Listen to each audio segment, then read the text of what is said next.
तीसरे दिन की रेन के बाद लगता है जो न्यूजीलैंड इंग्लैंड का मैच है वो ड्रॉ की तरफ निकल जाएगा, पर डेवन कॉनवे, रोरी बर्न्स और टिम साउदी का नाम लॉर्ड्स के क्रिकेट बोर्ड पर ज़रूर आएगा। Sri Lankan cricket players Sri Lankan board से ज़रा नाराज दिख रहे हैं। इंग्लैंड टूर्स पे जाने से पहले कॉन्ट्रैक्ट साइन करने पे भी ऐतराज कर रहे हैं। सिक्सर किंग युवराज अब देश के लिए डील कर रहे हैं। 1000 बेड्स और another medical equipment mission UV can say seal कर रहे हैं।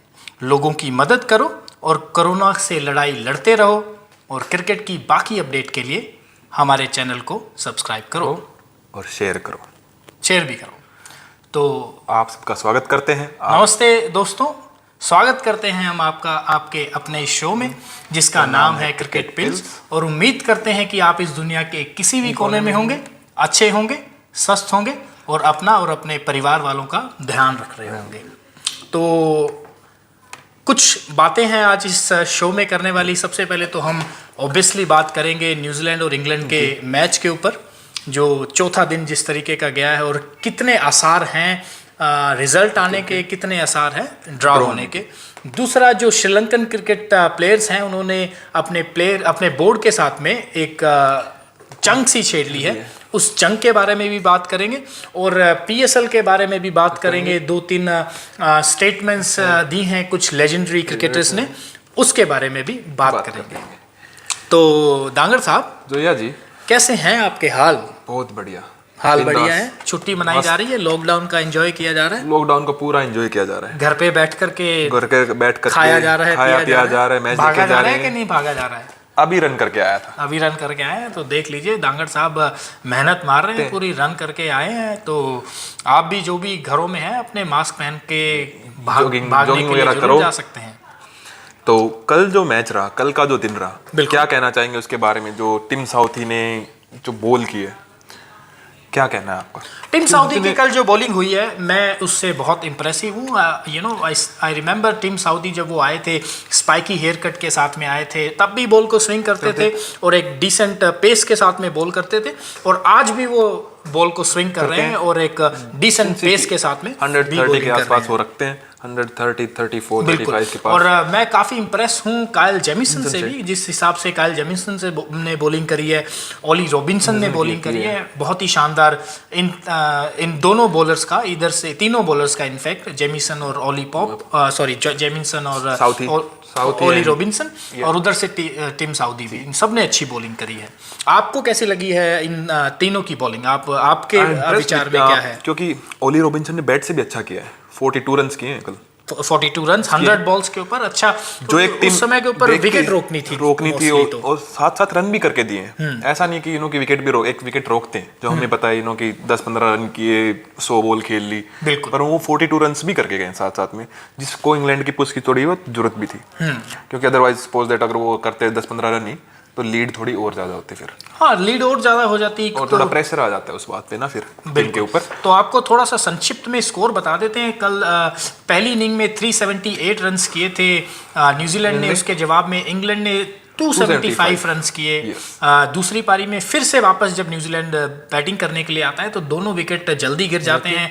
कप्तान केन विलियमसन पहले ही चले जाते हैं और डेवन कॉनवे, जिन्होंने कि 200 रन बनाए थे पहली इनिंग में, वो भी 23 रन बना करके ओली रॉबिन्सन का शिकार होकर के पैवेलियन में लौट जाते हैं। तो इस समय टॉम लैथम जो कि 30 रन पे खेल रहे हैं और नील वैगना जो कि 2 रन बना करके खेल रहे हैं, नाइट वॉचमैन आए थे। उनसे जो एक्सपेक्ट किया जा रहा था वो यही किया जा रहा था कि बस आज का दिन निकाल दो कुछ भी करके। तो उन्होंने 4 ओवर्स खेले, 24 बॉल्स उन्होंने खेली और जो उनको टास्क दिया गया था डे 4 के लिए, वो उन्होंने अच्छा बेखूबी निभाया है।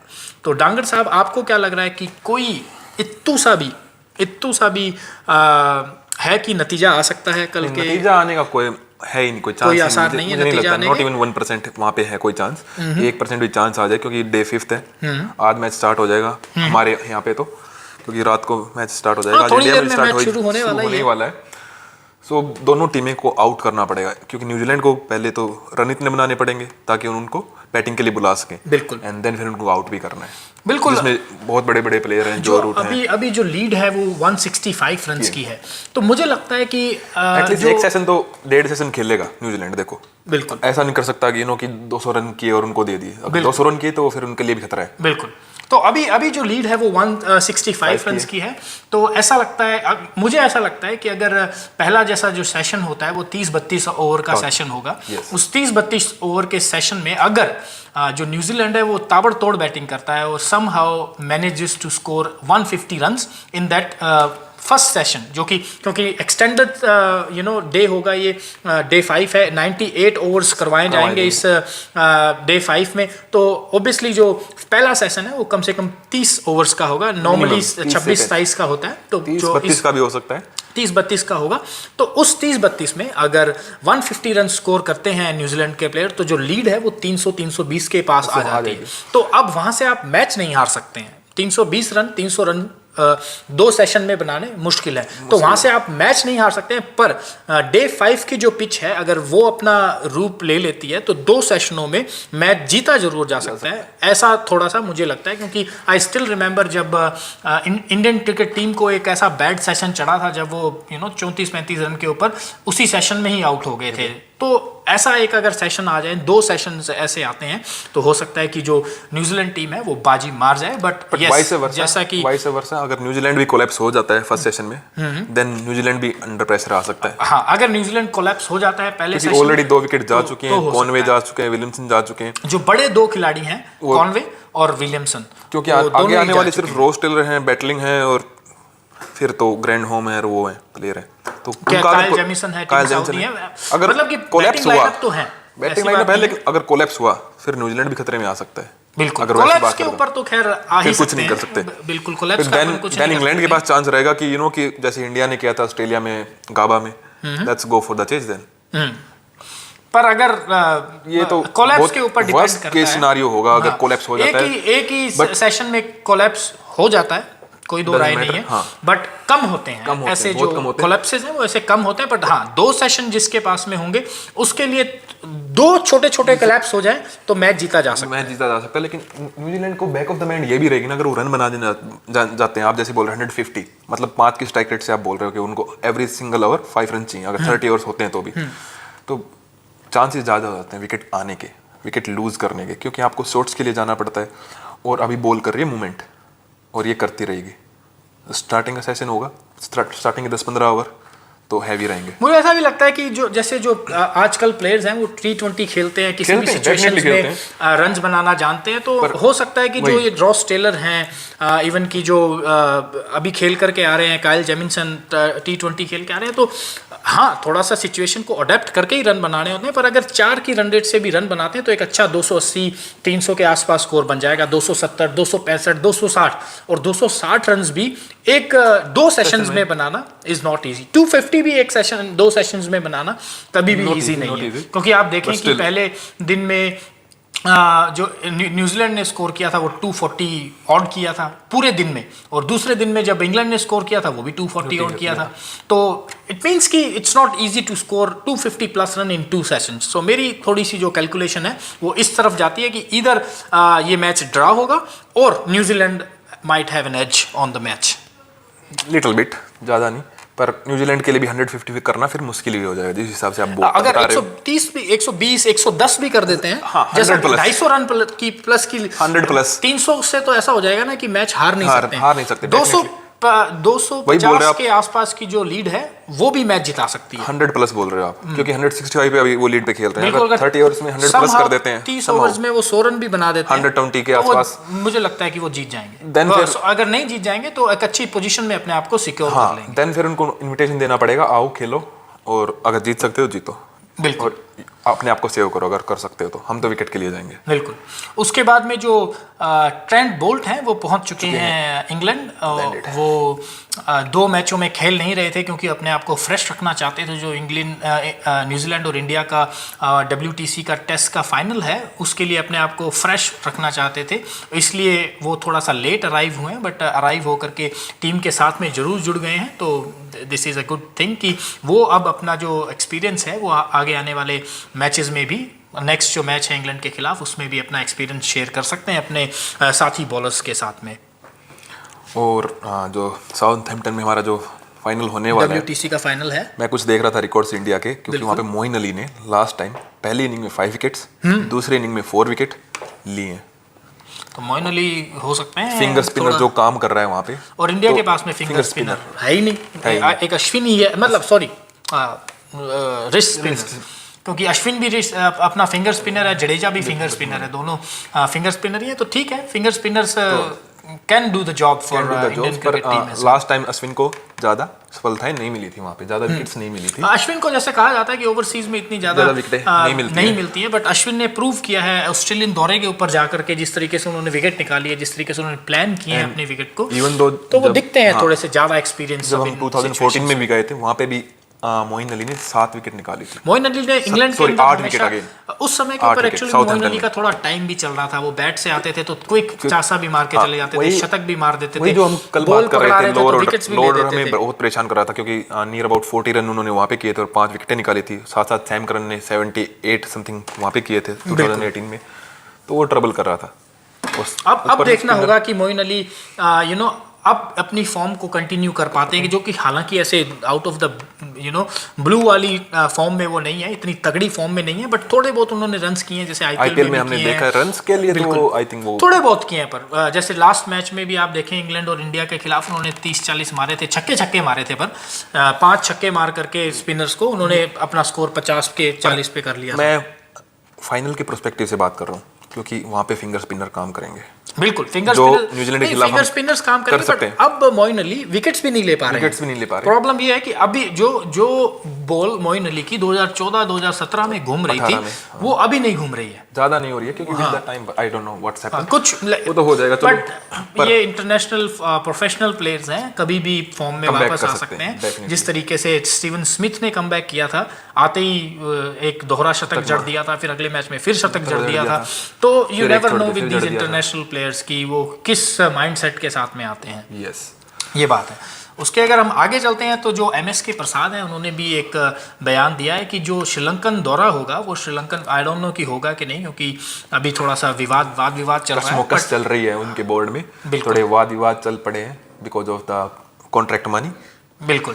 तो जो MSK प्रसाद हैं उन्होंने बोला है कि जो ये वाला टूर होने वाला है, श्रीलंका टूर जो होने वाला है, वो जो यंगस्टर्स हैं उनके लिए बेहतरीन होने वाला है। उन्होंने जैसे स्काई का भी नाम लिया, उन्होंने ईशान किशन का नाम लिया, जाते जाते उन्होंने बताया कि आवेश खान के बारे में भी बताया कि ये वाला टूर आवेश खान जरूर मिस करेंगे, क्योंकि वो जो होल्ड पे रखे हुए हैं यूके के टूर के लिए, यूके जाएंगे और वहाँ पे टीम के साथ में जुड़ेंगे नहीं, but he will be there in case की अगर कुछ होता है जहाँ पे नए बॉलर को इंडल्ज करना पड़ता है, इंक्लूड करना पड़ता है स्क्वाड के अंदर, तो वहाँ पे भी किया जा सकता है। तो ये खबर एक आई है MSK प्रसाद की तरफ से। यस, और उसके बाद में जैसे हम श्रीलंकन प्लेयर्स के बारे में बात कर ही रहे थे, तो श्रीलंकन 38 प्लेयर्स ने एक कॉन्ट्रैक्ट एक साइन करके दिया है कि we are not playing going for England UK tour. 3 तारीख लास्ट थी, 3 जून लास्ट थी इन प्लेयर्स को साइन करके, कॉन्ट्रैक्ट साइन करके श्रीलंकन बोर्ड में भेजना था, बट आज 6 तारीख हो गई है और 2-3 दिन में टीम ने इंग्लैंड के लिए निकलना है। अभी तक कुछ भी फाइनलाइज नहीं हुआ है, तो इंग्लैंड का जो टूर है वो भी अभी थोड़ा सा सख्ते में पड़ा हुआ है, क्योंकि अभी वो कंफर्म नहीं किया प्लेयरों ने कि वो जाएंगे या नहीं जाएंगे। श्रीलंकन प्लेयर्स हैं, उन्होंने मना ही कर दिया 38 कि पैसे के लिए और इसके लिए हम टूर कैंसिल नहीं करेंगे, वो खेलने जाएंगे पर कॉन्ट्रैक्ट साइन नहीं करेंगे हम। बिल्कुल, कुछ प्लेयर्स ने ये कह करके बात ही खत्म कर दी है कि पैसे की बात नहीं है, अगर श्रीलंकन क्रिकेट बोर्ड पैसा बना रहा है तो उस पैसे का कुछ हिस्सा और कुछ अच्छा हिस्सा हमें भी जाना चाहिए, जो कि फेयर इनफ है। मैं जो डिजर्विंग है वो है, मैं भी इस बात से पूरा सहमत हूँ। सैलरी कट कर लो या वो कर लो, जो उनका डिजर्व बनता है उनको दो। बिल्कुल, वो भी सही बात बोल रहे हैं। उन्होंने यही बोला कि हम ये नहीं, हम कैंसिल नहीं कर रहे हैं टूर, हम खेल लेंगे इंग्लैंड के खिलाफ, ये बोला है, पर अभी उनके बोर्ड से कुछ कंफर्मेशन नहीं आई है कि वो उसको भेजेंगे टीम को या नहीं भेजेंगे। बिल्कुल, श्रीलंकन प्लेयरों ने तो यहाँ तक भी कहा है कि अगर आपको हमें इंग्लैंड दौरे पे भेजना है, आप भेजिए, हम कॉन्ट्रैक्ट साइन नहीं करेंगे और फ्री में खेल के आएंगे। फ्री में खेलने तक की भी बात करिए कि either you give us the money which we are asking for और do not pay us at all, will play for our country, which is fair ना। वो अपनी कंट्री के लिए जरूर खेलना चाहते हैं। और ऐसा नहीं है कि कोई जो श्रीलंकन क्रिकेट बोर्ड है वो कोई गवर्नमेंट के साथ में कुछ उसका टाई अप है या वो देश के लिए खिला रहे हैं। वो भी एक संस्था है, वो भी एक ऑर्गेनाइजेशन है श्रीलंका की, जो श्रीलंकन क्रिकेट बोर्ड है वो पैसे बना रही है, तो उनको बनता है कि जिनके थ्रू वो पैसे बना रही है वो पैसे उनको दिए जाएं। एटलीस्ट जो जितना बनता है उतना दो। आपकी जो बात हुई है, आई थिंक उनकी पहले बात हुई है, उसके बाद उन्होंने रिड्यूस किया वो अमाउंट, एंड देन तब ये आर्गुमेंट्स वगैरह चल रहे हैं। अभी इन्होंने क्या किया था कि परफॉर्मेंस बेस के ऊपर इन्होंने शुरू कर दिया था कि जो जितना परफॉर्म करेगा उसको इस हिसाब से पे किए जाएंगे। तो जो कि आई डोंट थिंक कि आप अगर सीरीजेस जीतते हो तो आपको अच्छा पैसा पे करना चाहिए। अगर आप परफॉर्म करते हो आपको पहले ही A plus plus A B C ऐसे ग्रेड होते हैं, आपको परफॉर्मेंसेस के हिसाब से, एक्सपीरियंस के हिसाब से आपको डालना पड़ता है, प्लेयर्स को चुन करके डालना पड़ता है, जैसे कि बीसीसीआई ने किया हुआ है और या जैसे कि ऑस्ट्रेलिया ने, इंग्लैंड ने, इन्होंने किया। आप एक एक सीरीज के लिए परफॉर्मेंस के बिहाफ पे आप नहीं कर सकते, यू नो कि आपने 2 सीरीज में रन नहीं बनाए, 3 सीरीज में रन नहीं बनाए, तो नेक्स्ट ईयर आपका ये कॉन्ट्रैक्ट होगा, ये होगा। ऐसा नहीं, आप ग्रेडिंग सिस्टम में डाल सकते हैं वो contract, I can still understand, but not the way Sri Lankan cricket board wants to do with their players. तो ऐसा नहीं किया जा सकता है। तो एक स्टेटमेंट आई है उस्मान ख्वाजा की तरफ से, उन्होंने बोला जैसे ब्लंटेड उन्होंने हमारे अटैक को किया था इंडिया ने गाबा में और जो सीरीज में, they deserve to win World Cup final. क्या कहना चाहोगे? अरे ये तो जैसा वाकई में जिस तरीके से इंडियन टीम ने खेला था, जिस तरीके से सबको अच्छे तरीके से खेला था। उसके बाद इंग्लैंड के जब इंग्लैंड टूर कर रही थी वहाँ पे भी अच्छा खेला था। जब साउथ अफ्रीका इंडिया आई थी तब भी 5-0 से उनको हरा करके भेजा था, वो भी एक शानदार क्रिकेट खेली थी। 2-0 से बांग्लादेश को हराया, तो बहुत ही शानदार क्रिकेट खेलती हुई आ रही है। और इसी अच्छी क्रिकेट का उनको ये प्लस पॉइंट मिला है, ये रिवॉर्ड मिला है कि वो WTC का फाइनल खेल रहे हैं। और इसीलिए उस्मान ख्वाजा भी यही कह रहे हैं कि वो इंडिया डिजर्व करती है, क्योंकि पहले पायदान के ऊपर भी बनी हुई है। और हर एक सोर्स से स्टेटमेंट यही आ रही है कि इंडिया की 1 पॉइंट आ गई है। अगर बॉलिंग देखा जाए, अगर बैटिंग देखा जाए, उनको कंपेयर किया जाए न्यूजीलैंड प्लेयर से या फिर बॉलर्स को कंपेयर किया जाए, कह रहे हैं कि न्यूजीलैंड को एज है। एज उनको उस चीज का है क्योंकि वो 2 टेस्ट मैच खेल रहे हैं और कंडीशन उनके मुताबिक है। मुझे लगता है ये बहुत बड़ा एज है। हाँ, मुझे भी लग रहा है, क्योंकि जिस तरीके से उन्होंने बॉलिंग की, कल के मैच में जैसे काइल जेमिसन बॉलिंग कर रहे हैं, जिस तरीके से स्विंग कर रहे हैं, टीम साउदी कर रहे हैं, और इवन दो ट्रेंट बोल्ट जुड़ने वाले हैं, बिल्कुल, जो स्विंग के किंग है, जिनकी बॉल हिलती है, अगर हमको फ्लैट ट्रैक भी दे देते तो भी ला देते हैं। वो भी फ्रेश जुड़ने वाले हैं, ऐसा नहीं है कि थोड़ा फटीक के बाद में आकर के जुड़ेंगे, फ्रेश लेग्स होंगे और फ्रेश लेग्स ही जुड़ेंगे अपना WTC के फाइनल। तो एक उस्मान ख्वाजा की ये भी एक अच्छी स्टेटमेंट है कि यस, जो डिजर्व करता है वो इंडियन क्रिकेट टीम है और उन्हीं को जीतना चाहिए। अजीत अगरकर के हवाले से खबर ये आई है कि जो फास्ट बॉलिंग अटैक होना चाहिए टीम इंडिया का WTC वर्ल्ड कप के लिए, वो ईशांत शर्मा, मोहम्मद शमी और जसप्रीत बुमराह, इसके साथ में वो जाना चाहते हैं। और उन्होंने जो इन तीनों की तिगड़ी में ट्रम्प कार्ड जो बताया, मोहम्मद शमी को बताया कि जब मोहम्मद शमी की बॉल स्विंग करने लग जाती है तो पता नहीं चलता है कि किस तरफ उंगली फ्लिक हो रही है और किस तरफ बॉल स्विंग होने वाली है या मूव करने वाली है। तो बैट्समैन को उतना ही थोड़ा मुश्किल हो जाता है बॉल को पिक करना। तो अजीत अगरकर के हवाले से ये एक अच्छी खबर आई है। उसके बाद में विराट और सरफराज दोनों की कैप्टनसी सेम है, ऐसा कहना है, सेम है फैफ डू प्लेसिस का। ओके, जिससे कि मैं भी इतना ज़्यादा एग्री नहीं करता हूँ, कहीं कहीं पे एग्री करता हूँ, कहीं कहीं पे नहीं करता हूँ। यस, जो सरफराज हैं वो थोड़ा बहुत एग्रेसिव कैप्टन है। यस, विराट कोहली भी एग्रेसिव कैप्टन है, जो सरफराज हैं वो, पर सरफराज का ये है कि वो थोड़ा सा मुंह से ज़्यादा बोलते हैं, प्लेयरों अपने ही प्लेयरों के साथ में लड़ाइयाँ करते हैं। विराट का क्या है कि वो दूसरों के साथ में जा करके सींग अड़ाते हैं और वो अपने प्लेयरों के साथ में सींग अड़ाते हैं और अपने प्लेयर्स को बैक करते हैं। वो अपने ये एग्रेसिवनेस में जो डिफरेंस है वो ये है कि विराट दूसरों के साथ में सींग अड़ाते हैं और जो सरफराज है वो अपने प्लेयरों के साथ में। इवन तो आप जब ये कंपैरिजन करते हैं, आपको ये भी देखना होता है कि परफॉर्मेंस के बेस पे भी, as a captain, as a leader, आपकी परफॉर्मेंस भी मैटर करती है। अगर आप परफॉर्म नहीं कर रहे तो आपके प्लेयर आपसे आप पे क्वेश्चन कर सकते हैं। बिल्कुल बिल्कुल। आप या प्लेयर को क्वेश्चन नहीं कर सकते ना भाई, एज ए कैप्टन जब आप फ्रंट से लीड नहीं करोगे तब तक आपको बड़ा कैप्टन नहीं माना जाता। और वो विराट करते हैं। यार आप अपने आप को आइडियल सेट नहीं कर रहे हो। विराट कोहली की आप फिटनेस की बात कर लो, हाँ। कितना बड़ा आइडियल सेट किया उन्होंने, कितना बड़ा एग्जांपल सेट किया हुआ है अपने प्लेयर्स के सामने। फिटनेस को लेके आओ, फिटनेस को लेके आओ। आप कभी भी देखोगे इंडियन टीम इंडिया में अगर कोई अनफिट है तो बाहर ही होता है। यो टेस्ट वगैरह सब कुछ सेट किया हुआ है। आप देखिए ऐसे कड़े फैसले लिए गए हैं। युवराज सिंह को बाहर रखा गया था, सुरेश रैना जैसे बड़े बड़े प्लेयर्स को बाहर रखा गया है।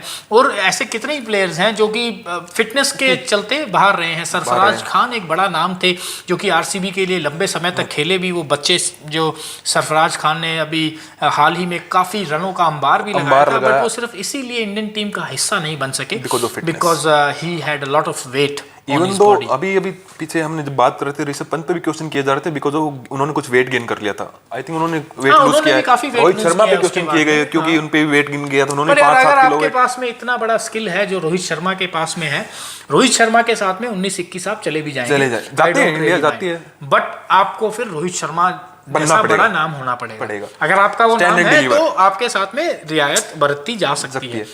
इफ नॉट तो इतना स्किलफुल भी होना पड़ेगा ना। हाँ। 1.5 सेकंड एक्स्ट्रा जो बोलते हैं रोहित शर्मा के पास, विराट कोहली भी बोलते हैं इवन दो, वो कहाँ से लेके आओगे फिर? बिल्कुल बिल्कुल सही बात है। ये वनडे में 3 डबल 100 है। 3 डबल 100 वनडे में? किडिंग में? क्या बात कर रहे हो दर्शकों? तो अगर आपको भी पता है कि वनडे में रोहित शर्मा के 3 डबल 100 हैं तो कमेंट बॉक्स में सिर्फ आपको ये बताना है कि कितने कितने रन्स हैं और किस किस के खिलाफ किए हैं। और आप बता सकते हो अगर आपको डिस्कस करना है तो हम डिस्कस कर लेंगे बैठ के। रोहित शर्मा पे एक लगा देंगे सेशन पूरा। रोहित शर्मा के लिए एक पूरा एपिसोड हम लोग डेडिकेट कर सकते हैं। इस कैलिबर के वो प्लेयर हैं। तो चलिए रोहित शर्मा से या विराट कोहली से थोड़ा आगे चलते हैं। मनिंदर सिंह जो अपने पुराने बैट्समैन और स्पिनर रहे हैं, उन्होंने बोला है कि कोहली और रवि शास्त्री को, जडेजा और अश्विन को ये बताना होगा कि आप विकेट ले सकते हो। उनको कॉन्फिडेंस बूस्ट उनको कैसे बताओगे आप? नहीं, उनको क्या बताओगे? इतना एक्सपीरियंस प्लेयर है वो। मैं पूछना चाहता हूं उनको। और मुझे लगता है कि ये तो खैर एक स्टेटमेंट्स ही हैं, उन्होंने बता रखा है रवि शास्त्री और कोहली ने। आई थिंक कहने का मतलब ये है कि उनको स्क्वाड में रखो, दोनों को स्क्वाड में वो है, टीम में रख सकते हैं, प्लेइंग 11 में। पर अकॉर्डिंग टू द सिचुएशन कहाँ पे क्या टीम खिलानी है, अगर वो आप सही पिक कर जाते हैं तो आपसे स्मार्ट कैप्टन या कोच कोई नहीं हो सकता। जहां पर 2 स्पिनर खिलाने बनते ही नहीं है। पर वर्ल्ड कप फाइनल की टीम आप क्या देखते हो? नहीं, मैं तो 100% अश्विन और जडेजा के साथ दोनों के साथ में जाऊंगा। 100% मैं यही देखता हूं कि वो दोनों जाएं, क्योंकि जडेजा नंबर 7 के बहुत ही तगड़े कंटेंडर हैं और बॉल भी करते हैं। और उसके बाद में 8 के ऊपर आपके अश्विन आ रहे हैं जिन्होंने की मैच सेव किया था। ऑस्ट्रेलिया में रन किए हैं, ऑस्ट्रेलिया में रन भी किए और मैच भी एक तगड़ा सेव किया था उन्होंने। यस, और वो पूरे कॉन्फिडेंस के साथ आएंगे। बिल्कुल अप होगा उनका लेवल भी। तो उसके बाद में जब अपन आगे चलते हैं तो जो T20 का वर्ल्ड कप के लिए एक और नया वेन्यू तैयार किया गया है, मतलब कि एक और वेन्यू ऐड किया गया है जो कि है ओमान। जो मिडिल ईस्ट में पड़ता है, ये एक अलग कंट्री है ओमान। दुबई, अबू धाबी और शारजाह के बाद में जो चौथा जो वेन्यू है अब वो ओमान की राजधानी मस्कट में है। तो ये भी एक अच्छी बात है क्योंकि आईपीएल के बाद में थोड़ा सा प्लेयर्स में थोड़ा सा पिचेस में वेयर एंड टियर हो जाएगा। तो अगर आपके पास में 1-2 अच्छे नए फ्रेश ग्राउंड्स हैं तो वो हेल्प करेंगे to increase the standard of cricket. So वो बहुत इंपॉर्टेंट है। तो ये एक बहुत अच्छी बात की गई है बीसीसीआई के द्वारा, जो आईसीसी के साथ में उन्होंने एक कोलैबोरेट करके उनको बताया कि हम लोग ओमान को अपना चौथा कर सकते हैं। हाँ बिल्कुल, और करना भी चाहिए, व्हाई नॉट, क्योंकि चौथा ग्राउंड आपके पास आ जाएगा। और इवन दो ये ऐसी कंट्रीज है जहाँ पे क्रिकेट खेली जा रही है। ओमान के काफ़ी अच्छे प्लेयर्स हैं। ओमान में कम से कम 8-9 इंडियन प्लेयर्स खेलते हैं और अच्छी क्रिकेट खेलते हैं। I was seeing an interview of Oman के कैप्टन का, वो काफ़ी पैशनेट लगते हैं, बॉलिंग भी अच्छी रफ्तार से करते हैं, बैटिंग भी करते हैं। तो ऐसी कंट्रीज में जब क्रिकेट जाती है तो इन कंट्रीज की जो क्रिकेट है वो इम्प्रूव करके बाहर आती है। समथिंग और कनेक्शन अच्छे होते हैं कंट्रीज के, कि इंडिया का बीसीसीआई का, इनका जब यूएई का बोर्ड होगा बैठ के कि इनको अपॉर्चुनिटी दी जा रही है, आप स्पॉन्सर करो, हमारे गेम पूरे करवाओ, वर्ल्ड कप T20 है, आप करने वाले इनसे बात कर रहे हो कि हाँ ये कर सकते हैं अक्टूबर-नवंबर में। अगर कुछ इंडिया में पॉसिबल मुझे नहीं लग रहा होगा honestly because of the Covid things, but हाँ इंडिया में तो इसीलिए तो उन्होंने बात कर ही ली, ऑलरेडी कर चुके हैं, मतलब ऑलरेडी फाइनली हो गया है, क्योंकि उन्होंने पहले स्टेटमेंट दी थी ना कि एंड ऑफ जुलाई तक बता देंगे क्या होगा क्या नहीं होगा, इसलिए वो अभी बात कर रहे हैं, ओमान को भी रेडी कर रहे हैं, यू नो कि let's go for the T20 World Cup there. बिल्कुल, और वो होना भी चाहिए। उसके बाद में जो यजुवेंद्र चहल हैं, यजुवेंद्र चहल से एक क्वेश्चन किया गया था कि जी अगर आप आरसीबी में नहीं होते हैं समहाउ मेगा ऑक्शन में, अगर आपको आरसीबी रिटेन नहीं करता है तो आप कौन सी टीम के साथ में जाना चाहेंगे? तो उनका जो जवाब था वो था महेंद्र सिंह धोनी, सीएसके के साथ में वो जाना चाहेंगे कि सीएसके के साथ में उनको प्यार है क्योंकि धोनी उनको अच्छी बॉलिंग करवाते हैं। चहल अच्छी बॉलिंग करते हैं वो तो है ही, पर जो धोनी का एक्सपीरियंस है, जो पीछे से आवाज़ें आती हैं, जो पीछे से फील्ड सेटल की जाती है, उसका भी काफ़ी फर्क पड़ता है। फिर तो कुलदीप यादव भी आ जाएंगे ऐसे करके बोले हमें भी खिला। अगर कुलदीप यादव से एक क्वेश्चन पूछा जाएगा तो मुझे लगता है कि शायद वो भी हो सकता, क्या, या फिर वो कहेंगे कि मैं तो जी आरसीबी में जाना चाहूँगा। You never know, you never know. उसके बाद में मिताली राज हैं, मिताली राज जो कि पूर्व कैप्टन रही है महिला क्रिकेट टीम की, उनके हवाले से भी ये बयान आया कि जो महिला क्रिकेट में भी एक आईपीएल होना चाहिए, चाहे 4 टीम का चाहे 6 टीम का, ताकि जो यंगस्टर्स हैं, जो यंग लड़कियां हैं, जो यंग गर्ल्स हैं, वो ऊपर आकर के उनको एक प्लेटफॉर्म मिले, और प्लेटफॉर्म जब उनको मिलेगा तो वो भी मेक द मोस्ट कर सकती हैं अपने करियर को आगे लेके जाने के लिए। जैसे कि आवेश खान है, आवेश खान को इस आईपीएल से पहले इतना ज़्यादा लोग नहीं फॉलो कर रहे थे, पर जैसे ही इस आईपीएल के 7, 8, 9 मैच जितने भी उन्होंने खेले, उन्होंने अच्छा परफॉर्म किया और आज वो इंडियन टीम के साथ में इंग्लैंड गए हुए हैं। हालांकि नहीं है वो टॉप 20 के साथ में, but he still there in case अगर कोई इंजर्ड हो जाता है, he can make his place in. तो सेम चीज़ मिताली राज ने भी कही है कि प्लेटफॉर्म दिया जाना चाहिए यंग लड़कियों को ताकि वो आकर के परफॉर्म कर सकें। फेयर अनफ, बिल्कुल सही बात है। माइक हैसन ने भी एक बयान दिया है कि जो WTC है वो विराट का और विलियमसन का टेस्ट होने वाला है, कैप्टनशिप का। इन दोनों की कैप्टनशिप का एक टेस्ट होने वाला है, जो WTC का फाइनल है। तो टेस्ट तो हर एक चीज़ का होने वाला है, इंडियन पेस अटैक का टेस्ट होने वाला है, बैटिंग लाइनअप का टेस्ट होने वाला है, दोनों की तरफ से। बिल्कुल बिल्कुल सही कह रहे हैं, सब कुछ, हर एक चीज़ का मेंटल लेवल गेम है ये। क्योंकि आप वर्ल्ड कप फाइनल खेल रहे हो टेस्ट क्रिकेट का, ठीक है, आपके पास प्रेशर इतना होगा, इतना ऊपर की, यू नो कि फर्स्ट फाइनल है, वर्ल्ड कप का पहला फाइनल है टेस्ट क्रिकेट का। बिल्कुल, आप मेंटली दिमाग तो लगा करके आते हैं, मेंटली प्रिपेयर होके आते हैं कि ओके जो बाहर बॉल होगी मैं उसको नहीं छेड़ूंगा, बट यू नो मैं दूर से नहीं खेलूंगा। जब आप फेस कर रहे होते हैं ना बॉलर को, जब सिचुएशन अलग ही होती है। बिल्कुल, execution is the most important job. Thinking और having a good mental state is not all enough, but आपको करना क्या होता है, आपको जो आपके प्लान्स हैं, जो आपने मेंटल स्टेट इतने टाइम में तैयार करी है, रात को सोने से पहले सोचा है कि इसको ऐसे खेलूंगा, उसको ऐसे खेलूंगा, बाहर जाती बॉल को बल्ला नहीं लगाऊंगा, इतना पैर खोलूंगा, यू नो ये सारी जो आपने प्रिपरेशन की होती है मैच की रात से पहले, उस ग्राउंड में जाकर के 22 यार्ड की पिच के ऊपर जाकर के उसको एग्जीक्यूट करना, that is the most important thing. जब बॉल आपकी तरफ 140 प्लस आ रही होती है, उस टाइम पे आपको क्विक एक्शन लेना पड़ता है, बिल्कुल इंप्लाई करना पड़ता है जो चीज़ें आपने सोची होती हैं। अगर वो इंप्लाई नहीं करोगे, देन वो जो आपने स्ट्रेटजी बनाई है, जो आपने प्लान किया है, वो कुछ काम नहीं आता, फिर आप मिस्टेक करते हो फिर वहाँ पे।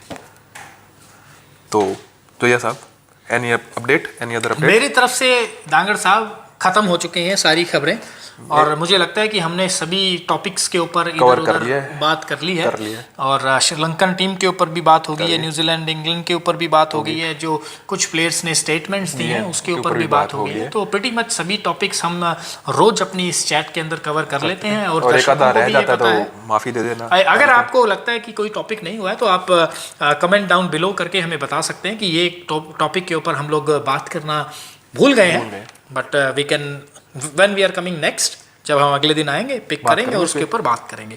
या हम लोग इस तरीके से भी कुछ सोच रहे हैं कि पुराने बड़े मैचेस को निकाला जाए और किसी एक बड़े मैच के ऊपर बात करी जाए। अगर जिस दिन मैच नहीं होगा, जिस दिन कभी मैचेस नहीं होंगे, जैसे अभी 4 दिन का गैप होगा, तो इन 4 दिनों में से हम लोग देखते हैं कि एक कोई मैच उठाते हैं, उस मैच के बारे में आप लोगों से हिस्टोरिक विन जैसे गुफ्तगू करते हैं, गुफ्तगू करेंगे, गुफ्तगू कराएंगे, गुफ्तगू करते हैं, बिल्कुल करेंगे। तो I guess that's it from us guys, हमारी तरफ से इतना ही। और जाते जाते हम आपसे अपील जरूर कर देंगे कि जो आपका अपना ये चैनल है क्रिकेट पिल्स, इसको लाइक कीजिए, सब्सक्राइब कीजिए और अपने फ्रेंड्स और फैमिली के साथ में शेयर कीजिए। जो डिस्क्रिप्शन है वो हमारे लिंक है वो डिस्क्रिप्शन में मिल जाएगा आपको, तो आप जाइए वहाँ पे सीधा क्लिक करिए और आप हमारी प्रोफाइल पर जाएंगे। वहाँ पे जाते ही आप सीधा पहले फॉलो करिए इंस्टाग्राम पे और हमें क्वेश्चन सेंड करना स्टार्ट करें। इंस्टाग्राम का लिंक वहाँ पे, ट्विटर का लिंक वहाँ पे है, मेरा स्नैपचैट भी है वहाँ पे और फेसबुक का भी है। सारे लिंक है जो आपको चाहिए, बस आपको क्लिक करना है, आप पहुंच जाएंगे पेज पे और फॉलो करो, क्वेश्चन भेजो बिल्कुल, और हम आंसर करेंगे यहाँ से। और तब तक स्टे सेफ, स्टे होम।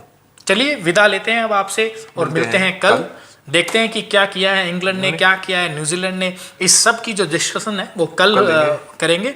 और चलिए कल बात करते हैं। Thank you very much guys and नमस्ते। See ya.